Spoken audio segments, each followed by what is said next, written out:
Lepas buat video Honda City Hatchback, Honda Civic, Honda HR-V, ada pula yang request, "Bang, mana Honda BR-V?"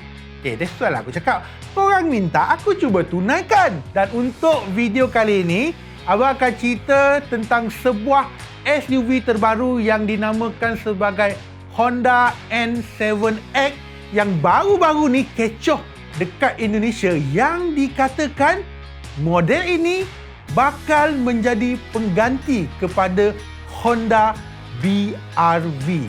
Jadi betul ke tak betul? Make sure korang tonton video ni sampai habis. Macam biasalah, jangan lupa subscribe, jangan lupa tekan loceng. Support sikit guys, bila lagi?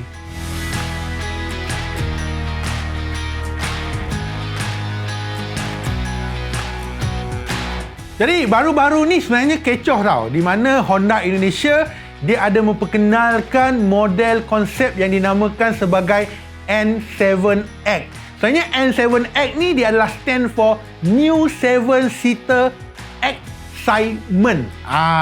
So, dan sebenarnya untuk makluman korang, untuk model N7X ni sebenarnya dia dibangunkan oleh Honda R&D ASEAN Pacific tau. Dalam erti kata lain, this model is built for ASEAN country saja ataupun Asia market sahaja. Dan yes, ini adalah sebuah SUV 7 tempat duduk. Tetapi ada yang kata N7X ni mungkin akan menjadi pengganti kepada Honda BR-V. Tetapi puak ni pula kata bukan, ini bukan pengganti BR-V. Sebaliknya, ini adalah new model yang berada di atas BR-V. Kiranya dia lagi mewah daripada BR-V. Sebab kalau kita ikut dari segi saiz, sebenarnya dia adalah lebih besar, lebih tinggi dan juga lebih lebar berbanding dengan Honda BR-V sedia ada. Tapi apa-apa pun, hari ni, video kali ni kita akan anggap N7X ni bakal menjadi pengganti kepada Honda BR-V. So, kita akan cerita dia punya desain luaran, tepi, belakang, interior dan juga enjin, dan adakah model ini bakal menjadi pengganti kepada Honda BR-V. So, kita akan start dengan desain depan dahulu. Dan untuk desain depan, kalau kau nampak, kalau kau tengok secara detail, sebenarnya dia ada gabung antara elemen sebuah kereta MPV dan juga sebuah kereta SUV. Dan kalau kau tengok secara detail, dia punya rupa depan dia ada ala-ala Honda edisi yang facelift.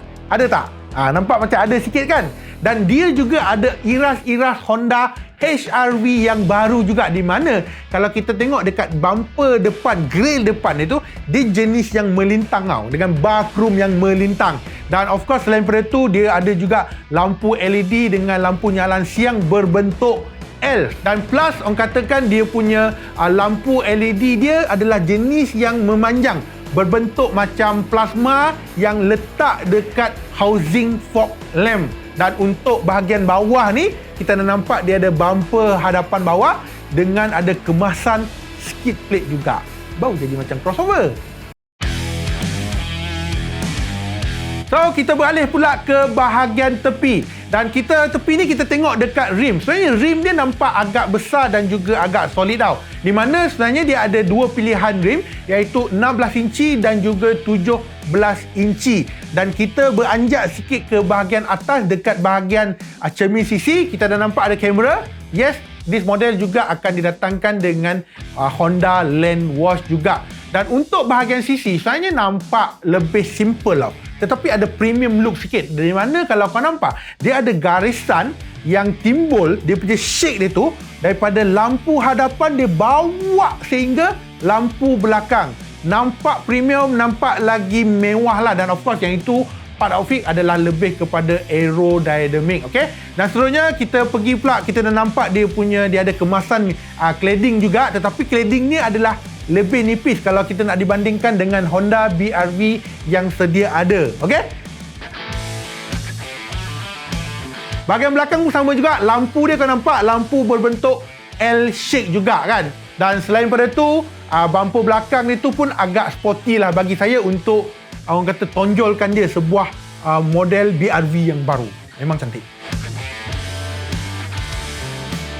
So, kita beralih pula ke bahagian interior. Sebenarnya untuk bahagian interior, buat masa ni tak ada banyak pendedahan tau yang diumumkan. Apatah lagi gambar-gambar yang dikeluarkan lah. Agak limited benda tu. Tetapi berdasarkan video ini yang korang nampak ni, sebenarnya dashboard dia, design dashboard dia jauh lebih simple dan jauh lebih kemas berbanding dengan Honda BR-V yang sedia ada. Tetapi dengan apa yang ada, kita dapat lihat design dashboard N7X ni dia diinspirasikan daripada model Honda Amaze tau, daripada pasaran India. Okey, tetapi bagaimanapun dia punya design dia taklah secanggih macam Honda HR-V baru.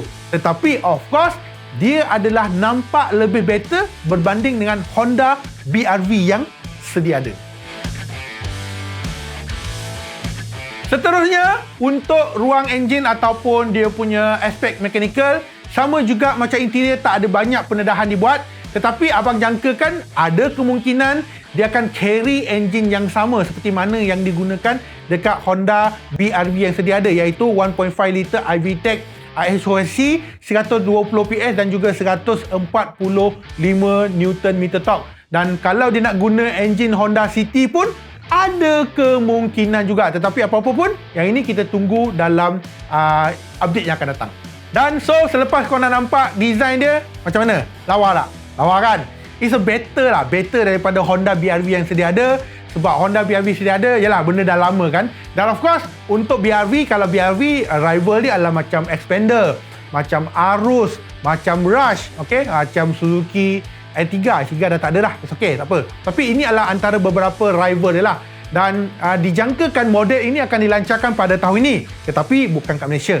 Sebaliknya di Indonesia. Dan secara kesimpulannya, baik dari segi design, baik dari segi ciri-ciri dia, baik dari segi practicality, of course untuk Honda N7X ni dia menang lah. Dia lebih menang kalau dibandingkan dengan BR-V yang sedia ada. Dan adakah kemungkinan selepas Indonesia model ini akan masuk ke Malaysia? Yes, macam abang katakan, model ini dibina khas untuk ASEAN Pacific punya market atau ASEAN country punya market. Ada kemungkinan model ini akan masuk ke Malaysia. Tetapi kalau model ini masuk ke Malaysia, dia tak boleh jual mahal. Dia kena jual harga bawah RM100,000. Dan sebagai perbandingan, BR-V sekarang jual antara RM86,000 sampai RM93,000 tau. Kiranya kalau dia nak mahal pun, dia akan mahal sikit daripada BR-V sedia ada, tetapi dia tak boleh lebih RM100,000. Kalau dia lebih RM100,000, susah sikit nak jual lah. Sebab kalau kita bandingkan kompetitor dia adalah berada dekat julat ini. Tetapi kalau bawah RM100,000, memang boleh jual. Kalau bawah RM90,000, lagi boleh jual. Percayalah cakap aku. Okay? So macam biasa, nak request apa-apa, boleh request kat bawah. InsyaAllah abang akan cuba tunaikan. Dan jika ada sebarang pandangan, letak juga dekat dalam komen. Tak tahu nak komen apa-apa, komen juga. Yang paling penting, jangan lupa subscribe, jangan lupa tekan loceng. Kita jumpa lagi. Assalamualaikum. Bye-bye semua. Jaga diri. See ya.